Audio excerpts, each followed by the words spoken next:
জি, আমি জানতে চাচ্ছি যে সম্প্রতি জামাতের শীর্ষ নেতা এডিএম আজহারের যে বেকসুর খালাস হয়েছে, একই সঙ্গে আমরা দেখেছি যে জামাতের শীর্ষ নেতৃবৃন্দকে যে ফাঁসির রায় কার্যকর করা হয়েছে এবং বিভিন্ন মেয়াদে সাজা দেওয়া হয়েছে, সেই ব্যাপারে সেটা আইনসিদ্ধ ছিল কিনা এবং সম্প্রতি আদালত যেভাবে বলেছে যে সেটা একটি বিচারিক হত্যাকাণ্ড, জামাত ইসলামী আগামী দিনগুলোতে বিচার বিভাগের কাছে এই বিষয়টি নিয়ে ভিন্নভাবে কিছু প্রত্যাশা করে কিনা এবং তারা বিষয়টি কিভাবে দেখছে এবং সামনের দিকে কি পরিকল্পনা আছে?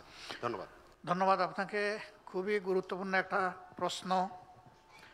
দেখেন, আমাদের আদালত বলেছে এটা মিসক্যারেজ অফ জাস্টিস।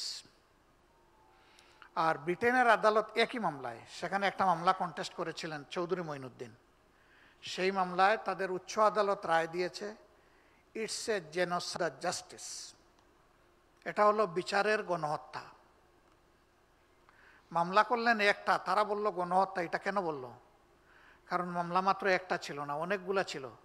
এই জন্য সবগুলাকেই তারা কগনিজেন্সে নিয়ে বলেছে এটা বিচারের গণহত্যা, বিচার গণহত্যা করা হয়েছে। তা আমরা এই বিষয়টাকে অবশ্যই গুরুত্বের সাথে নিয়েছি এবং আমরা এর প্রতিকারের জন্য ইতিবাচকভাবে আগানোর আশা রাখি। প্রস্তুতি আমাদের চলছে, আপনারা দোয়া করবেন। তবে একটা কথা ভেরি ভেরি ক্লিয়ার করতে চাই, আমরা চাই না বিচার বিভাগকে ব্যবহার করে আমাদের উপর যে অবিচার করা হয়েছে, সেইটা আমরা যে বিচার চাইব সেখানে কারো উপর অবিচার করা হোক, এটা আমরা চাই না। আমরা চাই ওরা যেন ন্যায় বিচারটা পায় এবং আমরা বিশ্বাস করি তারা ন্যায় বিচার পাইলে তারা তাদের উপযুক্ত শাস্তি পেয়ে যাবে ইনশাল্লাহ।